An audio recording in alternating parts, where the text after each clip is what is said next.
जय श्री कृष्णा। राधे राधे जी। आज की कथा में आप सभी भक्तों का हार्दिक स्वागत है। भगवान श्री कृष्ण और श्रीमती राधा रानी की कृपा सदैव आप और आपके समस्त परिवार पर बनी रहे। कल की कथा सुनने के लिए, वीडियो को लाइक करने के लिए और बहुत ही प्यारे प्यारे कमेंट्स करने के लिए आप सभी भक्तों का बहुत बहुत आभार। और अब भगवान श्री विष्णु का ध्यान करके आज की पावन कथा का प्रारंभ करते हैं। और आज की कथा में आप सुनने वाले हैं जड़ भरत और सौवीर नरेश का संवाद। श्री पराशर जी बोले कि उनके ये परमार्थमय वचन सुनकर राजा ने विनयावनत होकर उन विप्रवर से कहा। राजा बोले, हे भगवान, आपने जो परमार्थमय वचन कहे हैं उन्हें सुनकर मेरी मनोवृत्तियां भ्रांत सी हो गई हैं। हे विप्र, आपने संपूर्ण जीवों में व्याप्त जिस असंग विज्ञान का दिग्दर्शन करवाया है वह प्रकृति से परे ब्रह्म ही है। परंतु आपने जो कहा कि मैं शिबिका को वहन नहीं कर रहा हूँ, शिबिका मेरे ऊपर ही नहीं है, बल्कि जिसने इसे उठा रखा है वो शरीर मुझसे अत्यंत पृथक है।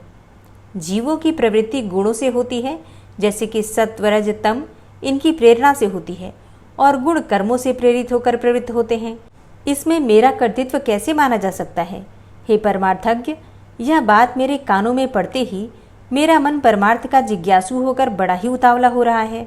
हे द्विज, मैं तो पहले ही महाभाग कपिल मुनि से ये पूछने के लिए कि बताइए संसार में मनुष्यों का श्रेय किसमें है, अब बीच में ही आपने जो वाक्य कहे हैं उन्हें सुनकर मेरा चित्त परमार्थ श्रवण करने के लिए आपकी ओर झुक गया है। हे द्विज, ये कपिल मुनि सर्वभूत भगवान विष्णु के ही अंश हैं। इन्होंने संसार का मोह दूर करने के लिए ही पृथ्वी पर अवतार लिया है, किंतु आप जो इस प्रकार भाषण कर रहे हैं उससे मुझे निश्चय होता है कि वे भगवान कपिल देव मेरे हित की कामना से यहाँ आपके रूप में प्रकट हो गए हैं। अतः हे द्विज, हमारा जो परम श्रेय हो वह आप मुझ विनीत से कहिए। हे प्रभु, आप संपूर्ण विज्ञान तरंगों के मानो समुद्र ही हैं। ब्राह्मण बोले, हे राजन, तुम श्रेय पूछना चाहते हो या परमार्थ? क्योंकि हे भूपते, श्रेय तो सब अपारमार्थिक ही है। हे नृप, जो पुरुष देवताओं की आराधना करके धन संपत्ति पुत्र और राज्यादि की इच्छा करता है उसके लिए तो वे ही परम श्रेय है। जिसका फल स्वर्गलोक की प्राप्ति है वह यज्ञात्मक कर्म भी श्रेय है, किंतु प्रधान श्रेय तो उसके फल की इच्छा ना करने में ही है। अतः हे राजन, योग युक्त पुरुषों को प्रकृति आदि से अतीत उस आत्मा का ही ध्यान करना चाहिए, क्योंकि उस परमात्मा का संयोग रूप श्रेय ही वास्तविक श्रेय है। इस प्रकार श्रेय तो सैकड़ों हजारों प्रकार के अनेकों हैं, किंतु ये सब परमार्थ नहीं है। अब जो परमार्थ है सो सुनो। यदि धन ही परमार्थ है तो धर्म के लिए उसका त्याग क्यों किया जाता है तथा इच्छित भोगों की प्राप्ति के लिए उसका व्यय क्यों किया जाता है? हे नरेश्वर, यदि पुत्र को परमार्थ कहा जाए तो वह तो अन्य का परमार्थ भूत है तथा उसका पिता भी दूसरे का पुत्र होने के कारण उसका परमार्थ होगा। अतः इस चराचर जगत में पिता का कार्य रूप पुत्र भी परमार्थ नहीं है, क्योंकि फिर तो सभी कारणों के कार्य परमार्थ हो जाएंगे। यदि संसार में राज्य आदि की प्राप्ति को परमार्थ कहा जाए तो ये कभी रहते हैं और कभी नहीं रहते, अतः परमार्थ भी आगमापाई हो जाएगा। यदि ऋक यजु साम रूप वेद त्रयी से संपन्न होने वाले यज्ञ कर्म को परमार्थ मानते हो तो उसके विषय में मेरा ऐसा विचार है। हे नृप, जो वस्तु कारण रूपा मृत्तिका का कार्य होती है वह कारण की अनुगामिनी होने से मृत्तिका रूप ही मानी जाती है। अतः जो क्रिया समिध घृत और कुशा आदि नाशवान द्रव्यों से संपन्न होती है वह भी नाशवान ही होगी, किंतु परमार्थ को तो प्राज्ञ पुरुष अविनाशी बतलाते हैं और नाशवान द्रव्यों से निसंपन्न होने के कारण कर्म नाशवान ही है, इसमें संदेह नहीं है।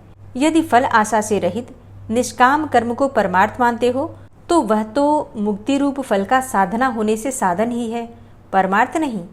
यदि देह आदि से आत्मा का पार्थक्य विचार करके उसका ध्यान करने को परमार्थ कहा जाए तो वह तो अंतरात्मा से आत्मा का भेद करने वाला है और परमार्थ में भेद है ही नहीं। यदि परमात्मा और जीवात्मा के संयोग को परमार्थ कहें तो ऐसा कहना सर्वथा मिथ्या है, क्योंकि अन्य द्रव्य से अन्य द्रव्य की एकता कभी नहीं हो सकती। अतः हे राजन, निस्संदेह ये सब श्रेय ही हैं, परमार्थ नहीं। अब जो परमार्थ है वो मैं संक्षेप में सुनाता हूँ, श्रवण करो। आत्मा एक व्यापक सम शुद्ध निर्गुण और प्रकृति से परे है। वह जन्म वृद्धि आदि से रहित सर्वव्यापी और अव्यय है। हे राजन, वह परम ज्ञानमय है। असत नाम और जाति आदि से उस सर्वव्यापक का संयोग कभी न हुआ है और न होगा ही। वह अपने और अन्य प्राणियों के शरीर में विद्यमान रहते हुए भी एक ही है। इस प्रकार का जो विशेष ज्ञान है वही परमार्थ है। द्वैत भावना वाले पुरुष तो अपरमार्थदर्शी हैं। जिस प्रकार अभिन्न भाव से व्याप्त एक ही वायु के बांसुरी के छिद्रों के भेद से षड्ज आदि भेद होते हैं, उसी प्रकार एक ही परमात्मा के अनेक भेद प्रतीत होते हैं। एक रूप आत्मा के जो नाना भेद हैं, वे बाह्य देह आदि की कर्म प्रवृत्ति के कारण ही हुए हैं। देव आदि शरीरों के भेद का निराकरण हो जाने पर वह नहीं रहता, उसकी स्थिति तो अविद्या के आवरण तक ही है। श्री पराशर जी कहते हैं, हे मैत्रेय, ऐसा कहने पर राजा को मौन होकर मन ही मन सोच विचार करते देखकर वे विप्रवर या अद्वैत संबंधिनी कथा सुनाने लगे। ब्राह्मण बोले, हे राजा शार्दूल, पूर्व काल में महर्षि ऋभु ने महात्मा निदाघ को उपदेश करते हुए जो कुछ कहा था वो सुनो। हे भूपते, परमेष्ठी श्री ब्रह्मा जी का ऋभु नामक एक पुत्र था। वह स्वभाव से ही परमार्थ तत्व को जानने वाला था। पूर्व काल में महर्षि पुलस्त्य का पुत्र निदाघ उन ऋभु का शिष्य था। उसे उन्होंने अति प्रसन्न होकर संपूर्ण तत्व ज्ञान का उपदेश दिया था। हे नरेश्वर, ऋभु ने देखा कि संपूर्ण शास्त्रों का ज्ञान होते हुए भी निदाघ की अद्वैत में निष्ठा नहीं है। उस समय देविका नदी के तीर पर पुलस्त्य जी का बसाया हुआ संपन्न नगर था। हे पार्थिवोत्तम, वहीं पर ऋभु का शिष्य योगवेत्ता निदाघ रहता था। महर्षि ऋभु अपने दिव्य निदाघ को देखने के लिए 1 सहस्त्र वर्ष बीत जाने पर उस नगर में गए। जिस समय निदाघ बलि वैश्वदेव के अनंतर अपने द्वार पर प्रतीक्षा कर रहा था, वे उसके दृष्टिगोचर हुए और वह उन्हें द्वार पर पहुंचकर अर्घ्य दान पूर्वक अपने घर में ले गया। उस द्विजश्रेष्ठ ने उनके हाथ पैर धुलाए और फिर आसन पर बिठाकर आदर पूर्वक कहा कि भोजन कीजिए। निदाघ ने कहा, हे द्विजश्रेष्ठ, मेरे घर में सत्तू, जौ की लापसी, कंद मूल फल आदि तथा पुए बने हुए हैं। आपको इनमें से जो कुछ भी रुचे वही भोजन कीजिए। ऋभु बोले, हे द्विज, ये तो सभी कुत्सित अन्न हैं। मुझे तो तुम हलवा, खीर तथा मट्ठा और खांड से बने स्वादिष्ट भोजन कराओ। तब निदाघ ने अपनी स्त्री से कहा कि हे गृहदेवी, हमारे घर में जो अच्छी से अच्छी वस्तु हो उसी से इनके लिए अति स्वादिष्ट भोजन बनाओ। ब्राह्मण जड़ भरत ने कहा। उनके ऐसा कहने पर उसकी पत्नी ने अपने पति की आज्ञा से उन विप्रवर के लिए अति स्वादिष्ट अन्न तैयार किया। हे राजन, ऋभु के यथेच्छ भोजन कर चुकने पर निदाघ ने अति विनीत होकर उन महामुनि से कहा। निदाघ बोले, हे द्विज, कहिए, भोजन करके आपका चित्त स्वस्थ हुआ ना? आप पूर्णतया तृप्त और संतुष्ट हो गए ना? हे विप्रवर, कहिए, आप कहाँ के रहने वाले हैं और कहाँ जाने की तैयारी में हैं और कहाँ से पधारे हैं? ऋभु बोले, हे ब्राह्मण, जिसको क्षुधा लगती है उसी की तृप्ति भी हुआ करती है। मुझको तो कभी क्षुधा ही नहीं लगती, फिर तृप्ति विषय में तुम क्या पूछते हो?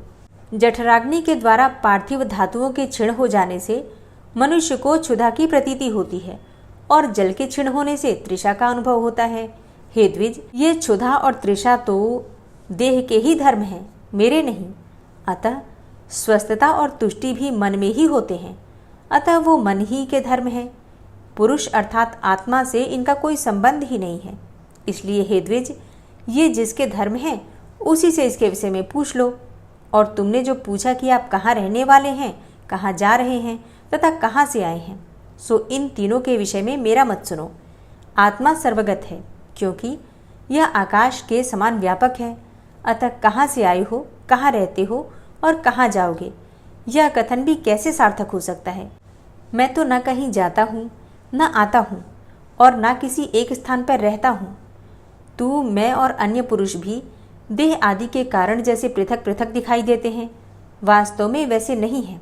वस्तुतः तू नहीं है, अन्य अन्य नहीं है और मैं नहीं हूँ। वास्तव में मधुर मधुर है भी नहीं। देखो, मैंने तुमसे जो मधुर अन्न की याचना की थी उससे भी मैं यही देखना चाहता था कि तुम क्या कहते हो। हे द्विजश्रेष्ठ, भोजन करने वाले के लिए स्वादु और अस्वादु भी क्या है, क्योंकि स्वादिष्ट पदार्थ ही जब समयांतर में अस्वादु हो जाता है तो वही उद्वेगजनक होने लगता है। इसी प्रकार कभी अरुचिकर पदार्थ रुचिकर हो जाते हैं और रुचिकर पदार्थों से मनुष्य को उद्वेग हो जाता है। ऐसा अन्न भला कौन सा है जो आदि मध्य और अंत तीनों काल में रुचिकर ही हो। जिस प्रकार मिट्टी का घर मिट्टी से लीपने पोतने से दृढ़ होता है, उसी प्रकार यह पार्थिव देह पार्थिव अन्न के परमाणुओं से पुष्ट होता है। जौ, गेहूँ, मूंग, घृत, तेल, दूध, दही, गुड़ और फल आदि सभी पदार्थ पार्थिव परमाणु ही तो हैं। इनमें से किसको स्वादु कहें और किसको अस्वादु। अतः ऐसा जानकर तुम्हें इस स्वादु अस्वादु का विचार करने वाले चित्त को समदर्शी बनाना चाहिए, क्योंकि मोक्ष का एकमात्र उपाय समता ही है। ब्राह्मण बोले, हे राजन, उनके ऐसे परमार्थमय वचन सुनकर महाभाग निदाग ने उन्हें प्रणाम करके कहा, हे प्रभु, आप प्रसन्न होइए। कृपया बतलाइए कि मेरे कल्याण की कामना से आए हुए आप कौन हैं। हे द्विज, आपके इन वचनों को सुनकर मेरा संपूर्ण मोह नष्ट हो गया है। तब ऋभु बोले कि हे द्विज, मैं तेरा गुरु ऋभु हूँ और तुझको सदसद विवेकनी बुद्धि प्रदान करने के लिए मैं यहाँ आया था। अब मैं जाता हूँ। जो कुछ परमार्थ है वो मैंने तुमसे कह ही दिया है। इस परमार्थ तत्व का विचार करते हुए तू इस संपूर्ण जगत को एक वासुदेव परमात्मा का ही स्वरूप जान। इसमें भेदभाव बिल्कुल नहीं है। ब्राह्मण बोले कि तदनंतर निदाग ने बहुत अच्छा ऐसा कहकर प्रणाम किया और फिर उससे परम भक्तिपूर्वक पूजित होकर ऋभु स्वेच्छानुसार चले गए। ब्राह्मण बोले कि हे नरेश्वर, तदनंतर सहस्त्र वर्ष व्यतीत होने पर महर्षि ऋभु निदाग को ज्ञानोपदेश करने के लिए फिर उसी नगर को गए। वहाँ पहुँचने पर उन्होंने देखा कि वहाँ का राजा बहुत सी सेना आदि के साथ बड़ी धूमधाम से नगर में प्रवेश कर रहा है और वन से कुशा तथा समिध लेकर आया हुआ महाभाग निदाग जन समूह से हटकर भूखा प्यासा दूर खड़ा है। निदाग को देखकर ऋभु उसके निकट गए और उसका अभिवादन करके बोले, हे द्विज, यहाँ एकांत में आप कैसे खड़े हैं।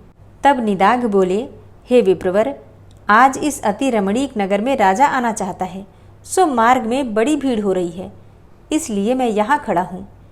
ऋभु बोले, हे द्विजश्रेष्ठ, मालूम होता है कि आप यहाँ की सब बातें जानते हैं, अतः कहिए इनमें राजा कौन है और अन्य पुरुष कौन है।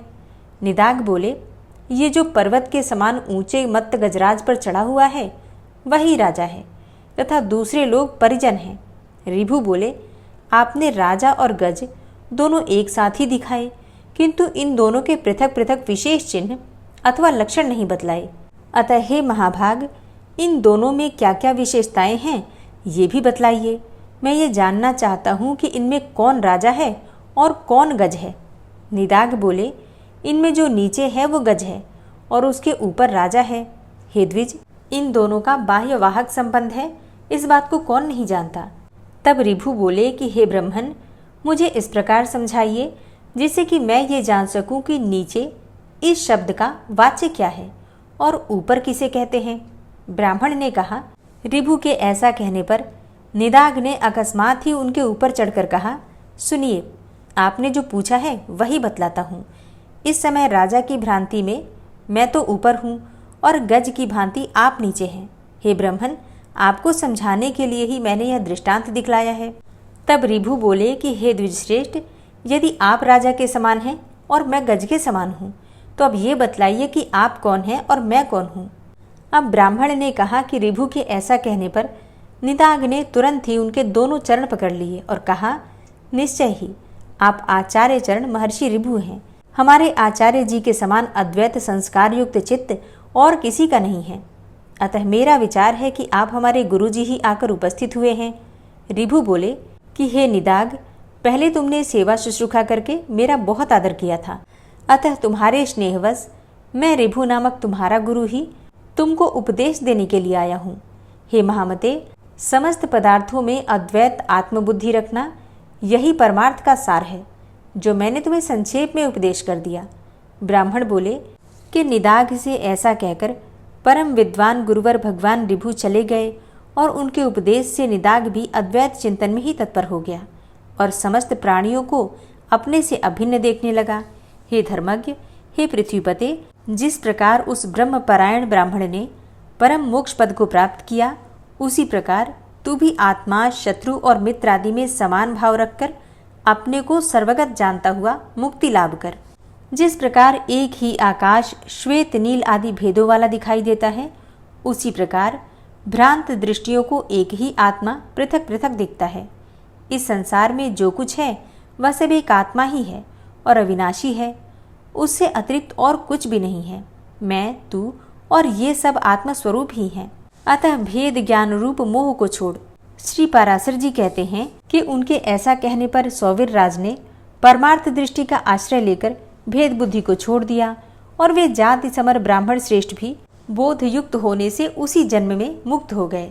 इस प्रकार महाराज भरत के इतिहास के इस सारभूत वृतांत को जो पुरुष भक्तिपूर्वक कहता या फिर सुनता है, उसकी बुद्धि निर्मल हो जाती है और उसे कभी आत्मविस्मृति नहीं होती और वह जन्म जन्मांतर में मुक्ति की योग्यता प्राप्त कर लेता है। हरे कृष्णा। आज की कथा का यहीं पर समापन करती हूँ और इसके आगे का वृतांत आप कल की कथा में सुनेंगे।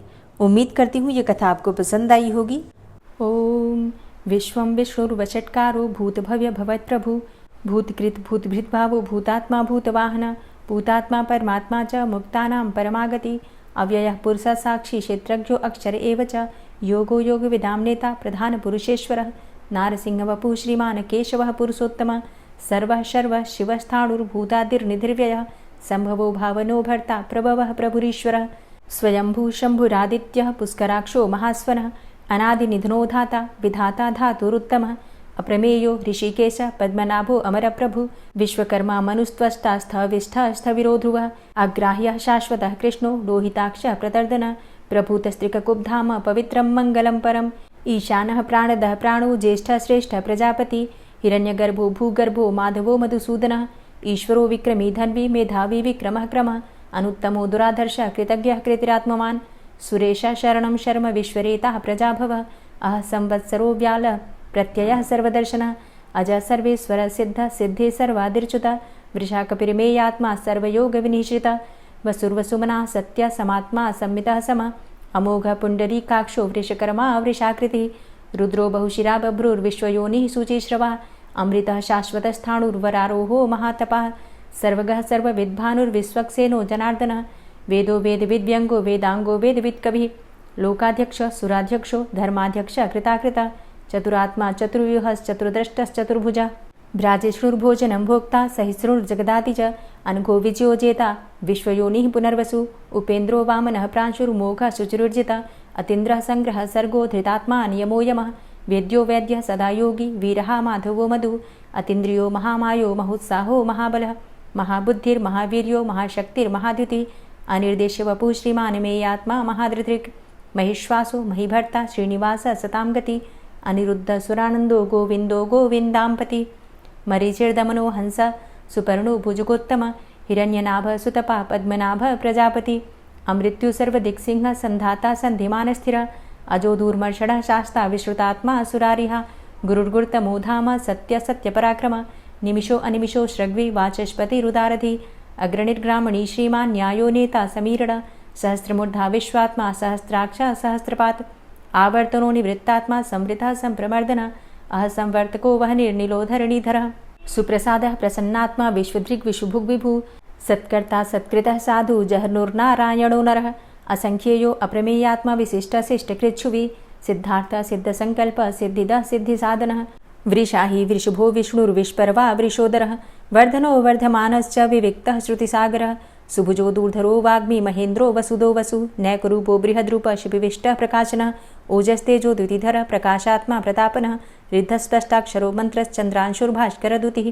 अमृतांशुद्भवो भानु शशबिन्दुः सुरेश्वरः औषधं जगतः सेतु सत्यधर्मपराक्रमः भूतभव्य भवन्नाथ पवनः पावनो नलः कामः कामकृत्कान्तः कामः कामप्रदः प्रभु युगादिकृद्युगावर्तो नैकमायो महाशनः अदृश्योऽव्यक्तरूपश्च सहस्रजितनन्तजित् इष्टो अविशिष्ट शिष्टेष्ट शिखण्डी नहुसो वृष क्रोधः क्रोधकृत्कर्ता विश्वबाहुर्महीधरः अच्युतः प्रतितः प्राणः प्राणदो वासवानुजः अपां निधिर्धिष्ठानं प्रमत्तः प्रतिष्ठितः स्कन्दः स्कन्दधरो धूर्यो वरदो वायुवाहनः वासुदेवो बृहद्भानुरादिदेवः पुरन्दरः अशोकस्तारणस्तारः शूरः सौरिर्जनेश्वरः अनुकूलः शतावर्त पद्मी पद्मनिभेक्षणः पद्मनाभो अरविन्दाक्ष पद्मगर्भ शरीरभृत् महर्धिरिद्धो वृद्धात्मा महाक्षो गरुडाध्वजः अतुलः शरभो भीमो समयज्ञो हविर्हरि सर्वलक्षण्यो लक्ष्मीवान् समितिञ्जय वीक्षरो रोहितो मार्गो हेतुर्दामोदरः सह महीधरो महाभागो वेगवान् मिताशन उद्भवः क्षोभणो देव श्रीगर्भ परमेश्वर करणं कारणं कर्ता विकर्ता गहनो गुह व्यवसायो व्यवस्थान संस्थान स्थानदो ध्रुव परर्थी परमस्पस्तुष्ट पुष्ट शुभेक्षण रामो विरामो विरजो मार्गो नेयो नयोनयः वीर शक्तिमतां श्रेष्ठो धर्मो धर्मविदुत्तमः वैकुण्ठः पुरुषः प्राणदः प्रणवः पृथु हिरण्यगर्भ शत्रुघ्नो व्याप्तो वायुरुधोक्षजः ऋतुः सुदर्शनः कालः परमेष्ठी परिग्रह उग्रः संवत्सरो दक्षो विश्रामो विश्वदक्षिणः विस्तारस्थावरस्थाणु प्रमाणं बीजमव्ययम् अर्थो अनर्थो महाकोशो महाभोगो महाधनः अनिर्विण्णः स्थविष्टोभू धर्मयुपो महामख नक्षत्रनेमिर्नक्षत्री क्षमः समीहन यज्ञ इज्यो महेज्यश्च क्रतुसत्रं सतां गतिः सर्वदर्शी विमुक्तात्मा सर्वज्ञो ज्ञानमुत्तमं सुव्रतः सुमुखः सुष्मा सुघोषः सुखदः सुहृतः मनोहरो जित्क्रोधो वीरबाहुर्विदारणः स्वापनः स्ववसो व्यापी नैकात्मा नैककर्मकृत् वत्सरो वत्सलो वत्सी रत्नगर्भो धनेश्वरः धर्मगुप्त धर्मकृद्धर्मी सदसक्षरमक्षरम् अविज्ञाता सहस्रांशुर्विधाता कृतलक्षणः